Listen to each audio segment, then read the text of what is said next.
Hello class, this is Mr. Biddle and welcome to our digital input. Today we're going to be learning about Sumer, one of the world's first civilizations. Let's begin with the question, what does it mean to be civilized? Well, in short, a civilization is an advanced state of human society containing 5 important elements, as you see here: government, religion, arts and innovation, stable food supply, and social structure. Since Sumer is one of the first, we're going to use it as an archetype, as a model for a civilization. Today we're actually going to examine Sumer's government, religion, arts and innovation, stable food supply, and social structure in greater detail. So let's begin with government.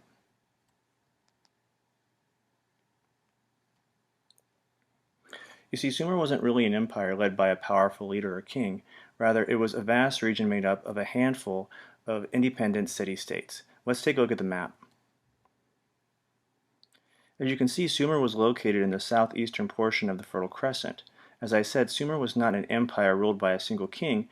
Consequently, Sumer is considered a civilization, and a very important one at that. So, who governed these independent city-states? Typically, the city-states were ruled by men called Ensi, which translated meant city ruler or lord of the plowed land. These city-state rulers had several different responsibilities. The first responsibility of the Ensi was to protect natural resources, essentially water. Without a fresh water supply going to all the farms, people would starve. Also, city-state rulers would be in charge of collecting surplus grains and distributing them to those in need. Floods and droughts were both very common in the Near East, and feeding people who were starving was an excellent way to ensure that you stayed in power. Finally, the Ensi would be in charge of settling disputes, both foreign and domestic. For example, sometimes farmers would dig into neighbors' irrigation canals to steal their water. An objective party, such as a government administrator or scribe, could settle these disputes and or punish the water thief. In addition to issues within a city-state, there were also outside threats to deal with. Undoubtedly, the Sumerian government was responsible for protecting its citizens and its natural resources because both were essential to a thriving civilization. Religion. Sumerians were polytheistic, believing in many gods. However, each city-state paid homage to their own patron deity. For example, the ancient Sumerians of Eridu, one of the first settlements of the Near East, would pay homage to Enki, the god of water. Hypothetically speaking, if a flood damaged or destroyed their crops, the people would have believed it was Enki's doing. With that being said, Sumerians of Eridu would then pray to Enki and make offerings the following year to appease him and to prevent the flood from happening again. Now, some of you might find it interesting that the Sumerians believed that the ancient gods could control the weather, but many people in the United States still believe that natural disasters are caused by some sort of higher power. A public religion research institute and religion news survey poll taken in 2011 found that 38% of Americans agreed that natural disasters are a sign from God. So as you can see, religion has endured. This idea that a higher power could be in charge of the weather still endures today. In truth, 6,000 years ago, religion and having a shared set of beliefs bound people together just like it binds people today. Having shared beliefs united people in a common cause. Furthermore, religion provided the ancient people with answers to seemingly impossible questions, questions that we still have today, such as what happens when we die. Even more, religion inspired great acts of human ingenuity. Sumerians built massive ziggurats, as you saw here, some standing over 100 feet tall. These amazing acts of devotion gave Sumerians so much inspiration, hope, and a means of preserving their culture. That being said, the ziggurat of Ur, pictured here, still stands today some 4,000 years later. Clearly, the Sumerians knew what they were doing. And finally, religion offered the Sumerians a sense of protection. Now here you see votive statues, but in addition to the ziggurats they would build, as you see pictured here, the votive statues would be placed at the base of these ziggurats each and every day to protect the people from evil spirits. The Sumerians were very superstitious, and religion offered them a sense of protection. Let's talk about arts and innovation. Define the arts pertain to creativity, painting, sculpting, dance, and writing. Yes, writing. Whereas innovation means a new method, idea, or product. Both are connected. Both are essential to a thriving civilization. For example, did you know that this clay ball was responsible for the birth of writing? Actually, it was our insatiable need to keep track of all of our wealth that led to the invention of writing. Let me explain. See, writing in its infancy was first performed in the busy markets or bazaars of Sumer. Sumerian merchants would stamp clay tokens on a wet ball of clay, pictured here, called a bola, to account for their daily trades. Eventually, this rudimentary system of pressing shapes into a clay ball would evolve into cuneiform, as you see here. Cuneiform, in its infancy, contained about 700 pictograms. Eventually, it became more and more sophisticated. Each pictogram you see here actually represents a different word. Sumerians could now use the written word to tell stories, document historical events, itemize their taxes, and declare new laws, which they did. Even more, Sumerians were the first known people to write down stories about their polytheistic religion, and we can't forget that Sumerian scribes wrote an epic poem about a mythical king named Gilgamesh, pictured here, who would serve as the world's first literary superhero. In addition to written stories, metalworkers were experimenting with new ways to illustrate these stories. They would use bronze to craft these cylinder seals pictured here, which served as the world's earliest printing press. If you rolled the seal over wet clay, images and words would appear. Like I said before, this was a rudimentary form of a printing press of sorts. This could be done over and over again, and typically most of these imprints were religious in nature or they told stories about society. Finally, the Sumerians were also finding new ways to innovate the way they moved from one place to another by improving their way of transportation. Can you believe that woodworkers invented the wheel? Yes, the Sumerians invented the wheel. Eventually, the invention of the wheel would lead to the creation of other vehicles like the wheelbarrow. Also, it would lead to what you see here, which is a chariot, which would carry soldiers into battle faster. Sumerians also invented the sailboat. Typically, sailboats were used to carry heavy shipments of grain. But once again, transportation was key to moving grain from one place to the next, just like the wheelbarrows were used by farmers to move their grain from one place to the next. And on top of that, the Sumerians also invented the pottery wheel and the kiln. They invented musical instruments. Here you see the harp of Ur. They invented board games because, yes, they had time on their hands, and so sometimes they got bored, and they would play games to entertain themselves. So, as you can see, the Sumerians were pretty impressive inventors, and a lot of that had to do with the fact that they had time to create, and the fact that they had time had a lot to do with the fact they had a stable food supply, which is what we're going to talk about next.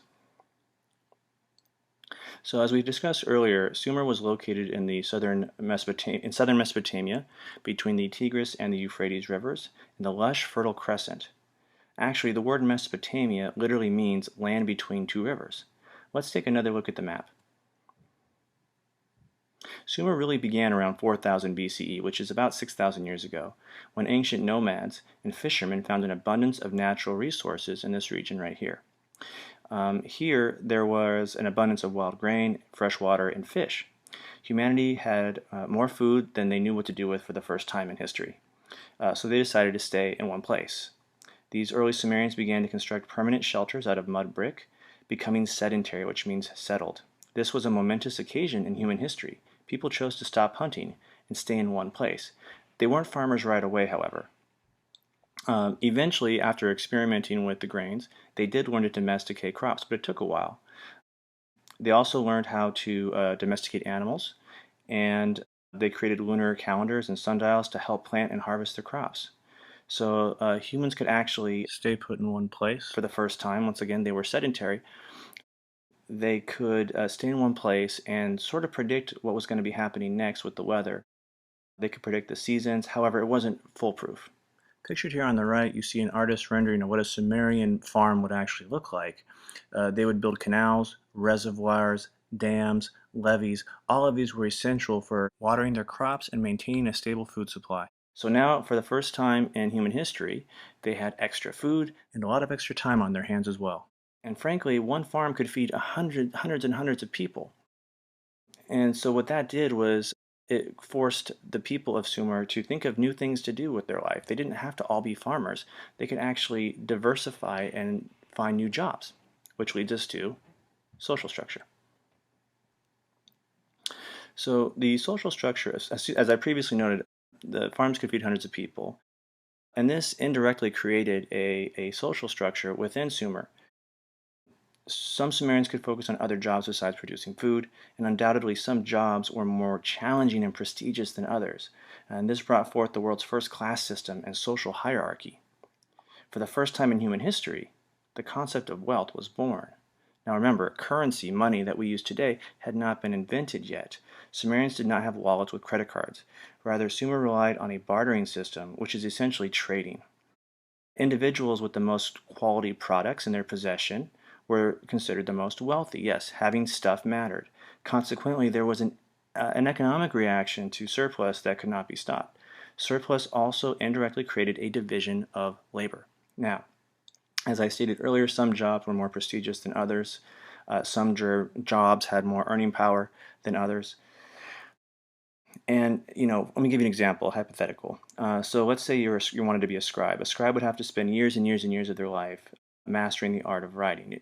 Indeed, very few people in Mesopotamia would have been able to read and write in cuneiform. Thus, a scribe was considered an elite, an upper-class citizen, whereas a tenant farmer who dug in the dirt all day with their hands really that didn't require much training, much skill. It just required a lot of work. Thus, that job was low class. So, for the first time in human history, not only do you have wealth, this concept of wealth, but also for the first time in human history, you have this concept of poverty, those with and those without. And so, surplus food definitely had its benefits. People were being fed. However, this idea of poverty also came to be. So just to kind of break down the Sumerian class system, the upper class people in Sumer were essentially your priests, your nobles, and scribes, also most likely your government administrators. Your middle class were your artisans, merchants, and soldiers, and your lower class were your tenant farmers and slaves. And yes, the Sumerians did have slaves. So let's review our input chart for today. Today we talked about government, the government of Sumer, and that it wasn't really an empire. It was a civilization that was made up of independent city-states ruled by these city-state rulers known as NC. The religion was polytheistic. Also, we talked about how they built ziggurats to show their devotion, and having these shared beliefs really united the people of Sumer. And frankly, all religion does that. It unites people, it brings people together. Arts and innovation, cuneiform and writing. Yes, cuneiform writing was really important. It was born from the markets of Sumer, and it went from stamping shapes into a clay ball into a sophisticated form of wedge imprints with over 2,000 pictograms. Talked about stable food supply and how the people settled along the Tigris and Euphrates and learned how to domesticate crops. And by domesticating crops, they created surplus, and by creating surplus, people could do different jobs. And thus we talked about a social structure, a division of labor, and we talked about the benefits that some people became very wealthy from this new division of labor, but unfortunately many people also became quite poor. So there you have it, GRASS, government, religion, arts and innovation, stable food supply, and social structure of Sumer. I hope you guys enjoyed our discussion today, and thanks for watching. Until next time.